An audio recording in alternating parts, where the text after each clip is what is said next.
मोहम्मद के जीवन का एक उल्लेख है। मोहम्मद के ऊपर मक्का के जाहिलों ने हमला कर दिया था और उनकी संख्या हज़ार नहीं हज़ारों में थी और मोहम्मद अकेले। और खैर उस घर में मोहम्मद के साथ हज़रत अली भी थे। फिर मोहम्मद वहाँ से पलायन कर गए उस घर से, मक्का से मदीना की तरफ। उसे हिजरा बोलते हैं मुसलमान। मोहम्मद के साथ अबू बकर भी थे। मोहम्मद और अबू बकर जाके एक गुफ़ा में छिप गए। उस गुफ़ा को हज़ारों की संख्या में मोहम्मद के दुश्मनों ने घेर लिया। दुश्मनों से मेरा मतलब है कि मोहम्मद उन लोगों को अपना दुश्मन नहीं समझते थे। उन लोगों ने मोहम्मद को अपना दुश्मन बना लिया था। तो मक्का के जाहिलों ने मोहम्मद को चारों तरफ से घेर लिया और बस वहीं पे ढूंढ रहे थे मोहम्मद और अबू बकर को। अबू बकर काँप रहे थे बहुत बुरी तरह से। गुफ़ा के सामने ही खड़े थे हज़ारों की संख्या में। अबू बकर काँप रहे थे। मोहम्मद को बुलाया, बोला,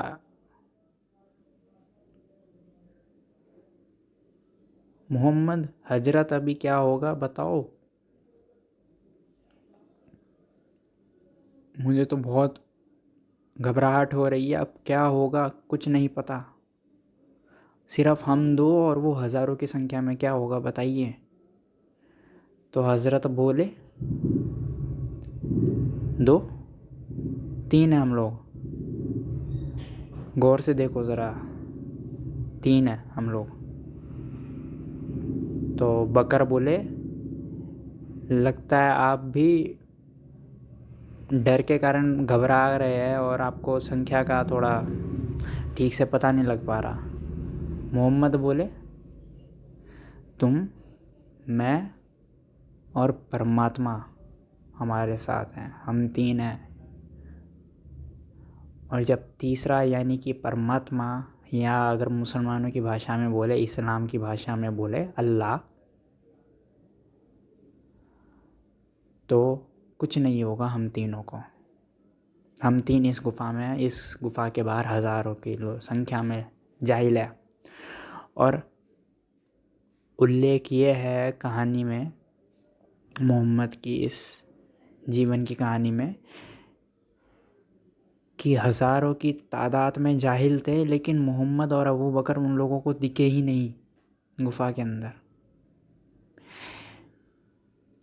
इसे मैं बोलता हूँ परम आस्था। इसे मैं बोलता हूँ मोहम्मद की परम आस्था। यह होती है एक मनुष्य के अंदर परम आस्था। अब कोई बुद्धिजीवी अगर सुनेगा इस कहानी को तो वो तो साफ साफ बोलेगा, ये कौन सी पागल की बातें कर रहा है। ठीक है, समझ आता है, अबू बकर और मोहम्मद दो जने, तीसरा जना जो वो था वो मोहम्मद की आस्था थी अल्लाह में, परमात्मा में। और आस्था यही होती है। बुद्धिजीवी आस्था के ऊपर ज़रूर हंसेगा, लेकिन एक आस्थावान ही जानता है अपनी आस्था के बारे में। और आस्था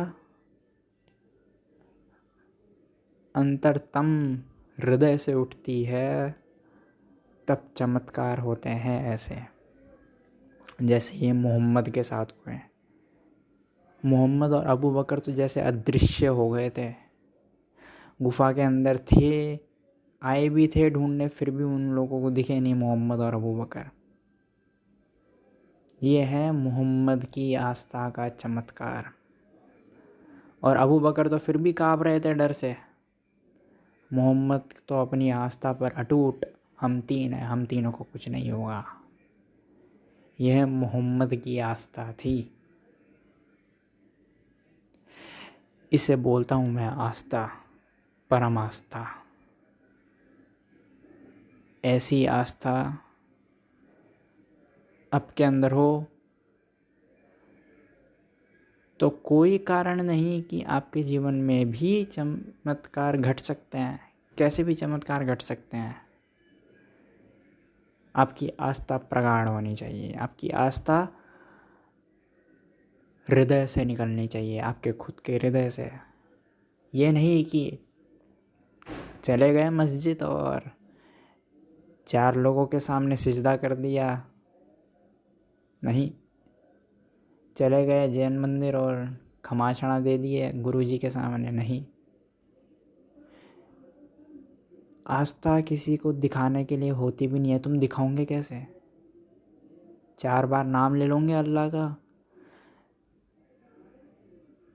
4 बार दिन में मंदिर जाकर आ जाओगे, दिखा किसको रहे हो तुम? और देखने वाला भी देखने से उसके तुम्हारे क्या फ़ायदा होगा, ये तो सोचो। जिसको तुम दिखा रहे हो मंदिर जाकर 4 बार अल्लाह बोलकर या कैसे भी तुम्हारे अपने तरीके से, तो जिसको तुम दिखा रहे हो वो भली तुम्हारी वाह वाह कर देगा, लेकिन उससे तुम्हारा फ़ायदा क्या होगा, ये तो सोचो। बल्कि भीतर तुम्हारे अंदर एक पाखंड का बीज फलता रहेगा। और अगर ऐसे ही आस्था दिखाने का काम चलता रहा तो वह पाखंड का बीज पेड़ बन जाएगा एक दिन। नहीं, अगर दिखाना ही है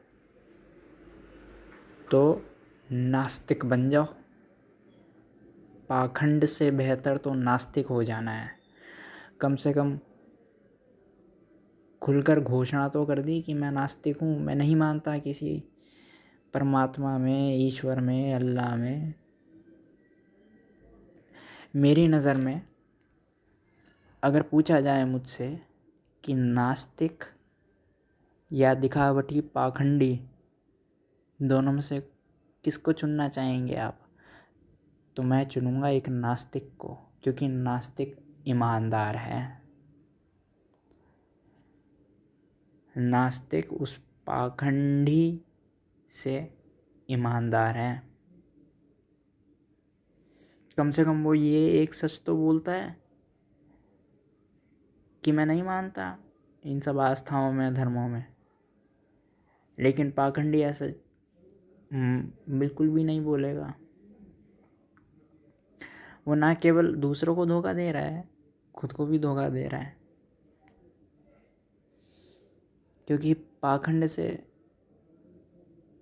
लोगों के सामने वो तो चतुराई दिखा देगा, लेकिन खुद की नज़रों के सामने वो गिरता रहेगा। हर एक पाखंड पर वो अपनी नज़रों में उतना ही गिर जाएगा। फिर एक समय ऐसा आएगा जब वो इतना गिर जाएगा अपनी ही नज़रों के सामने, स्वयं की नज़रों के सामने, कि उसे लोगों के सामने जाने में भी शर्म आने लगेगी, बाहर निकलने में भी शर्म आने लगेगी। एक समय ऐसा आ जाता है जब पाखंड अपनी चरम सीमा पर पहुंच जाता है।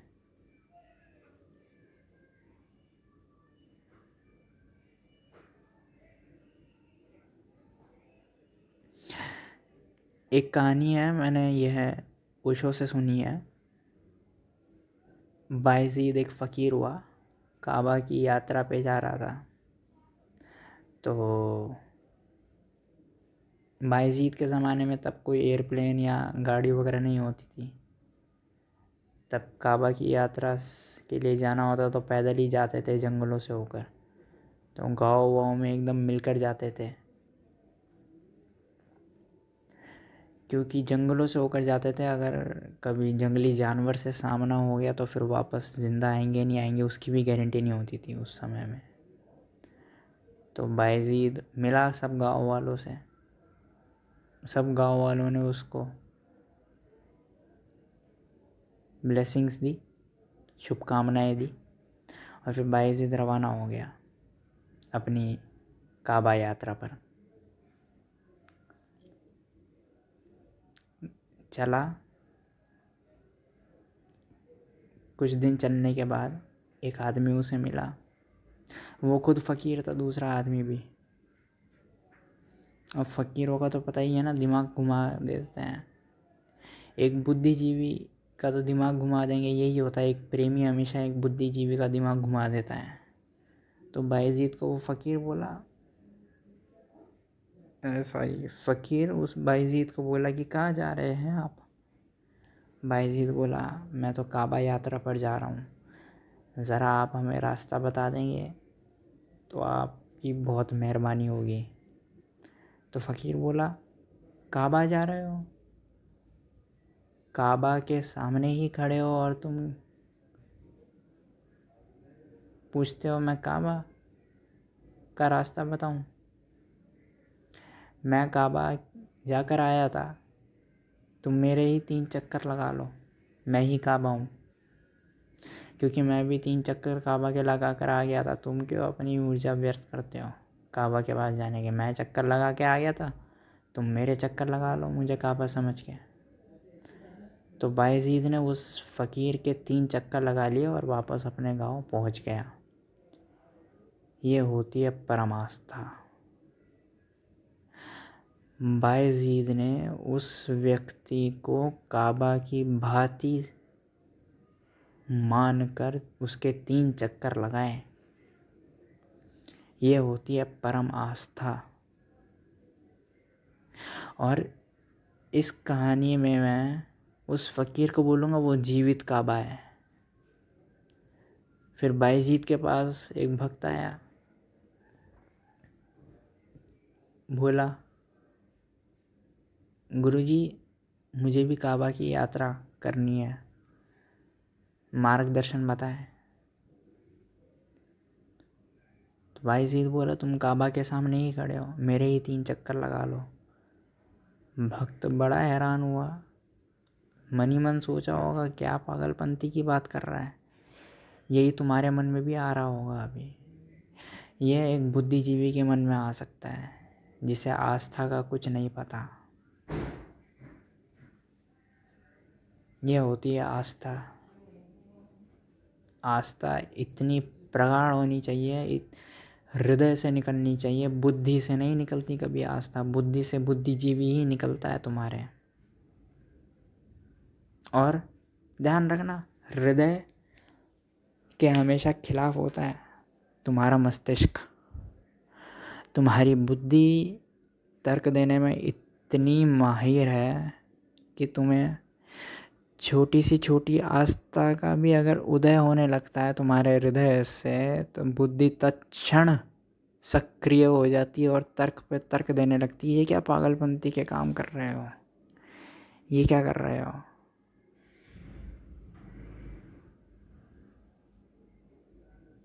लेकिन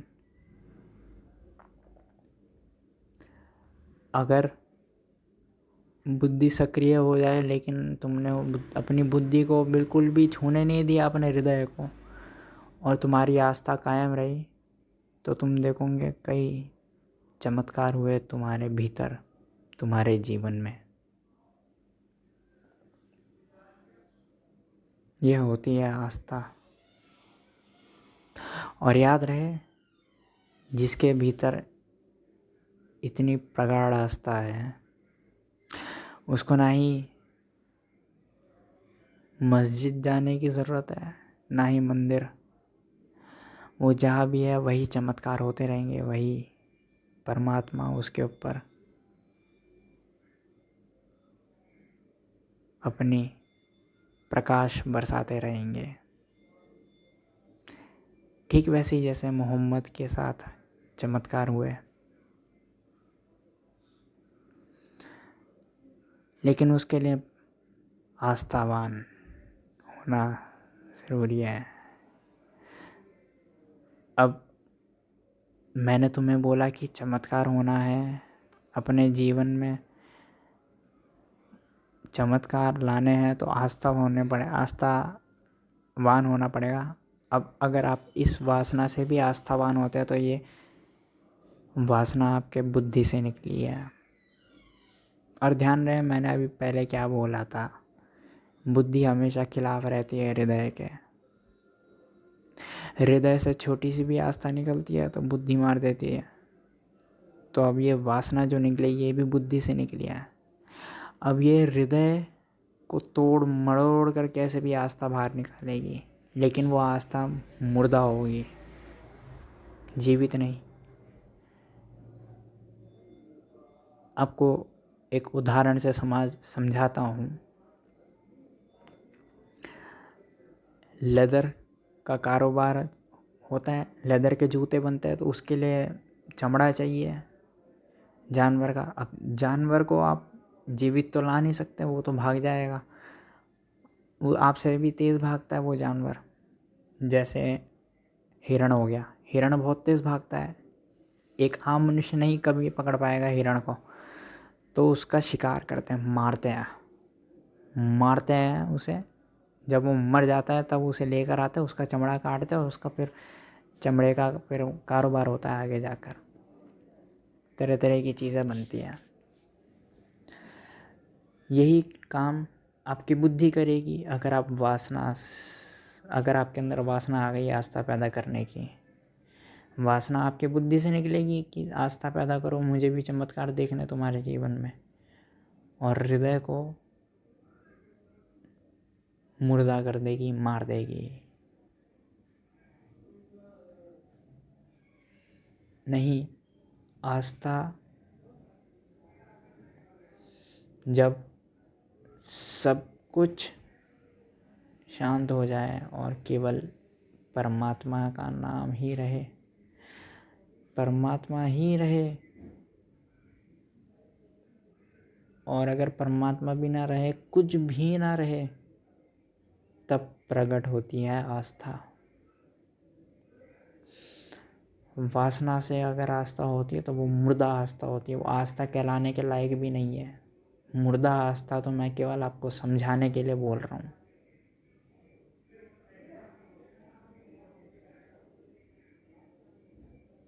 आस्था इतनी तगड़ी आस्था कि श्वास श्वास में उसका नाम रहे, श्वास श्वास में उसी का स्मरण रहे, वही रहे हर श्वास श्वास में, इन योर ईच मोमेंट।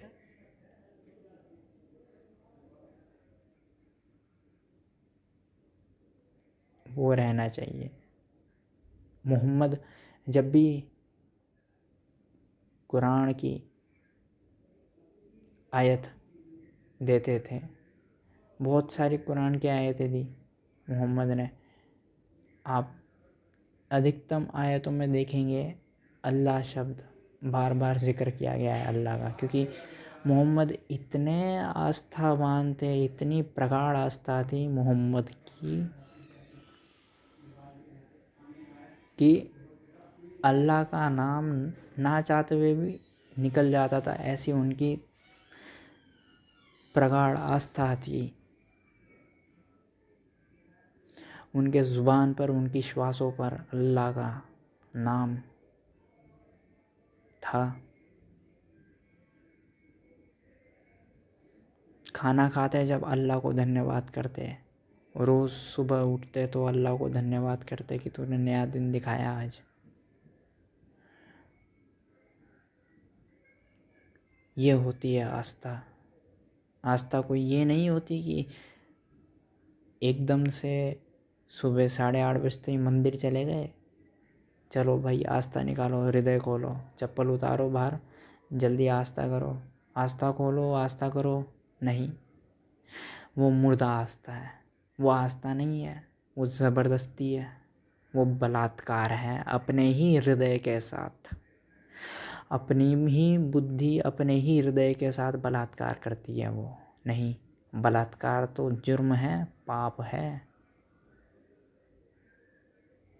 इससे बढ़िया नास्तिक हो जाओ, लेकिन मुर्दा आस्था मत लाना, बलात्कार मत करना, पाखंड मत करना। उससे बढ़िया नास्तिक हो जाओ। लेकिन पाखंड मत करना।